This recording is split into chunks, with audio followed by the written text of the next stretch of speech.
Have you ever stopped to think that maybe the most important communication going on isn't actually spoken? Mm, I mean, we're constantly getting these silent signals, right?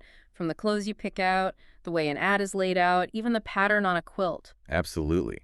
These designs are talking to us all the time, Yeah. communicating mood, intent, and, yeah, crucially, how much we think something is worth. It's true, isn't it? We sort of process this visual stuff almost instantly, like a gut feeling before we even think about it. Exactly. It's that immediate subconscious judgment. And today, we're doing a deep dive into that very thing, visual language. Okay. So it's essentially this mix of visual cues, things like color, line, shape, texture, all put together deliberately to communicate an idea or a theme, maybe a concept. And it's amazing how well they work, often across cultures, too. You mentioned pastels earlier. That soft palette just screams vulnerability or innocence, doesn't it? It does, but, swap those for deep charcoal or stark black. Ah, And okay. suddenly it's about power, authority, depth. That signal shift is immediate. These subconscious links, they must be the bedrock of really effective design then. Oh, totally. And honestly, Yeah. mastering them is the difference between making something beautiful that people just, appreciate Right. and making something that a customer feels this magnetic pull, this real need to buy. That difference appreciation versus actually buying, that's really what we're digging into today, isn't it? Yeah, the core mission. We're pulling from a whole range of sources here: graphic Mhm. design principles, the emotional side of textile crafts, the technical bits behind aesthetic appeal. And this whole exploration, well, it was curated and developed for you by Omi Mycom. That's Omi Mycom. Exactly. So this isn't just about looking pretty. We're getting into the commercial side, the psychology of what makes something sellable. Let's dive in. Okay, let's start with a story, a real-world example that kind of highlights this gap between amazing skill and, well, actually making sales. Oh, yeah. Our sources talk about a designer, Uma, who worked with these incredibly skilled artisans. Their craft, their technique, it was described as just unparalleled skill and hard work. Years of expertise. Right, top-notch technical skill. But here's the thing. Despite that phenomenal ability, their products just weren't fetching high prices. Hmm. Customers would look, they'd admire it, they'd acknowledge the effort, definitely. But then they'd walk away. Oh, that's tough. Yeah. The feedback Uma kept noticing, sort of the internal thought process was like, wow, that's beautifully made, but I don't see it in my life. That really is the heartbreak for so many craftspeople, isn't it? Getting props for the effort, but not making that connection. So what was going wrong visually? Well, the insight Uma had was pretty critical. Hmm. The raw skill, the way it was presented, it spoke the language of rustic rarity. Okay, rustic rarity. What does that mean? It implies, a long, maybe difficult process, Mm-hmm. which is true. But it wasn't speaking the language of premium heirloom or contemporary must-have. Ah, okay. Different message. Exactly. Yeah. Like, say their naturally dyed textiles only use soft, muted, earthy colors. Yeah. The visual language there suggests something delicate, maybe folk art. It didn't have the authority or the visual punch for a modern premium price tag. So the visual language wasn't doing its job. It didn't bridge that gap, failed to communicate this is useful or this is valuable to the person looking to buy today. Precisely. The product just wasn't speaking the right dialect, you could say. All right, let's break down that language then. What are the main, vocabulary words we need to get our heads around? Okay, the fundamentals. Right. The core elements are usually considered to be color, line, form, shape, and texture. Right. Get the mix of these five right, and you can basically communicate anything from, calm serenity to absolute panic. We already touched on color being maybe the loudest one, setting the mood. How else does it talk to us silently? Well, beyond just mood, color really plays with how we perceive space and energy. Like you said, dark colors feel like they're receding, pulling back. Mm. They make spaces seem smaller, often grounded designed, give it seriousness. Light colors, they do the opposite. They expand, push forward, make things feel bigger, airier. Which explains why a light, breezy textile pattern feels so much more, I don't know, dynamic than a dark, heavy one sometimes. Exactly.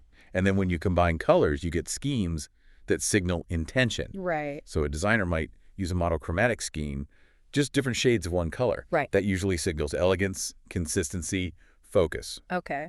But if you want drama, or you need to really show the edges between different sections, maybe in a patchwork piece, Yeah. then you jump to contrast, complementary colors like red and green. That sharp difference is visually exciting, makes the shapes pop. Okay, moving to line.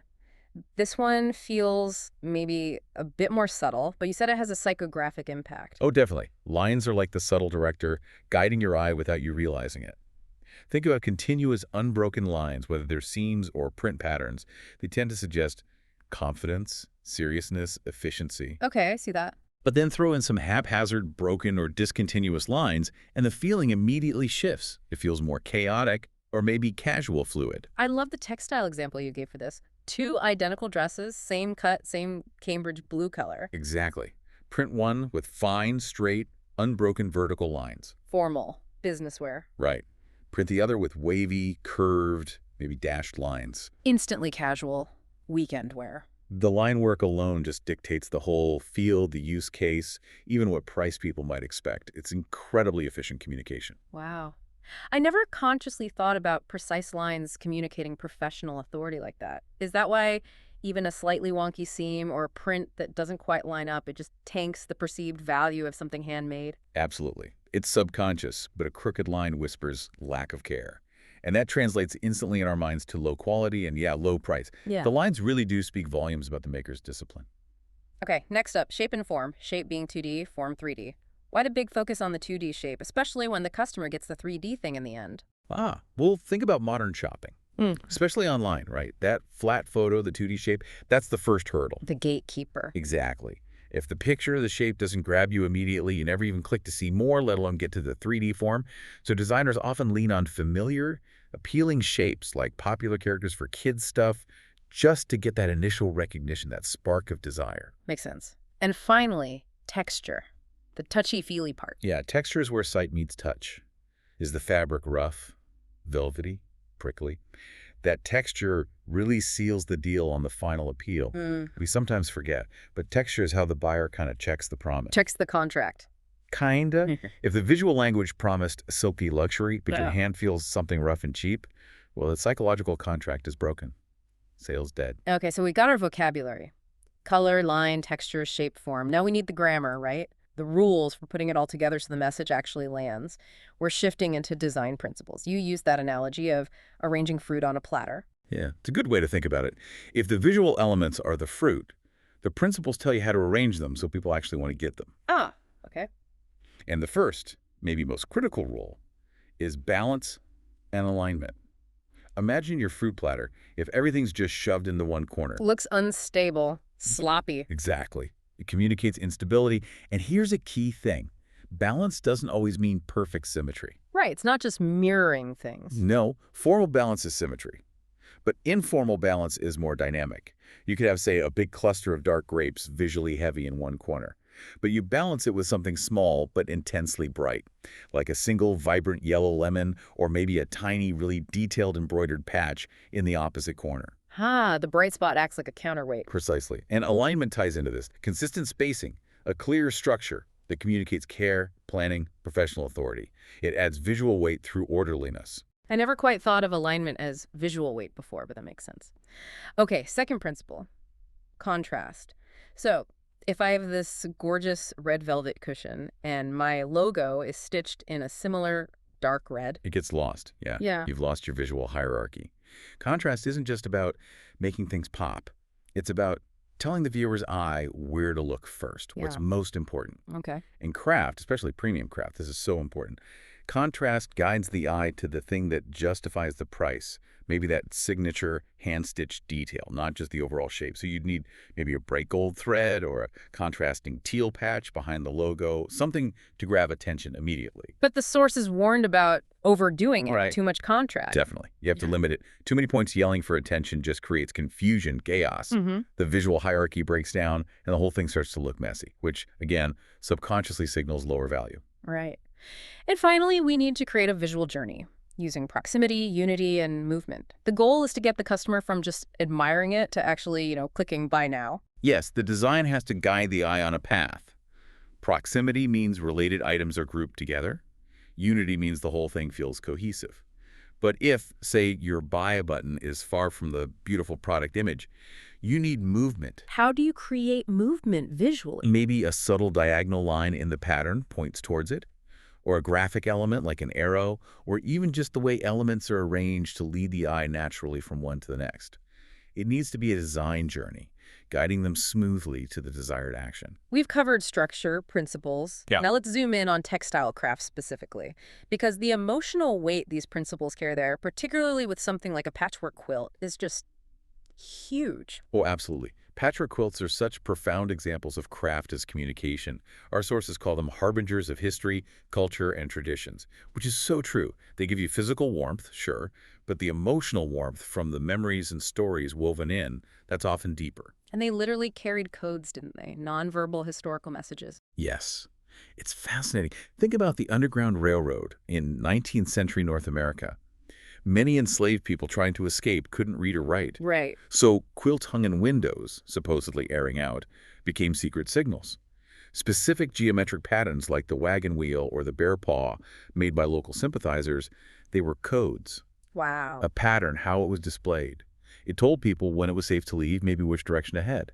Life or death information, communicated entirely through craft. That's incredible. If visual language can literally guide people across a continent under those conditions, its power to nudge a customer towards a purchase seems almost trivial in comparison, but the mechanism is similar. It's the same psychological channel, absolutely.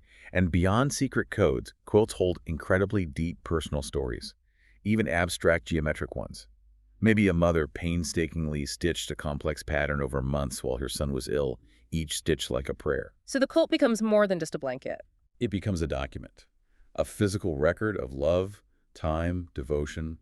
Often you see the maker's initials, the start and end dates, hand-embroidered right onto the quilt itself, documenting the care invested. And we saw this kind of visual storytelling surge again recently during the pandemic. We did. These community quilts or pandemic quilts popped up.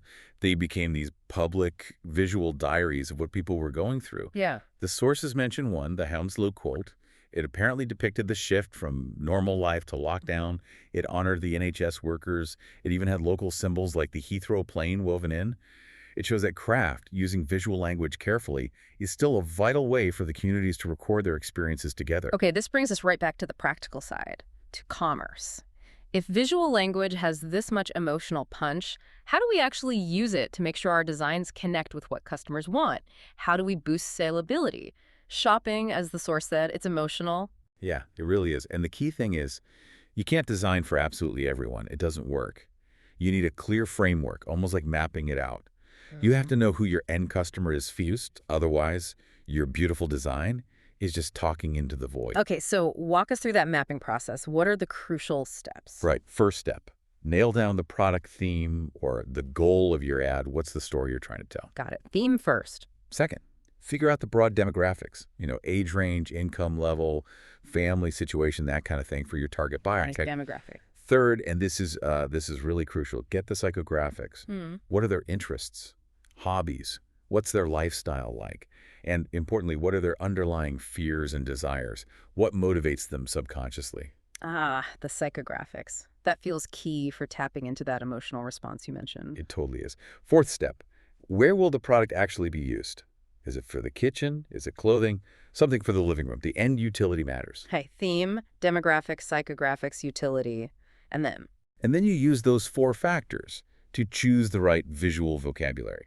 You map them to select the right colors, the right lines, the right patterns to communicate effectively to that specific group. Can you do an example? Sure. Remember the black formal accessories.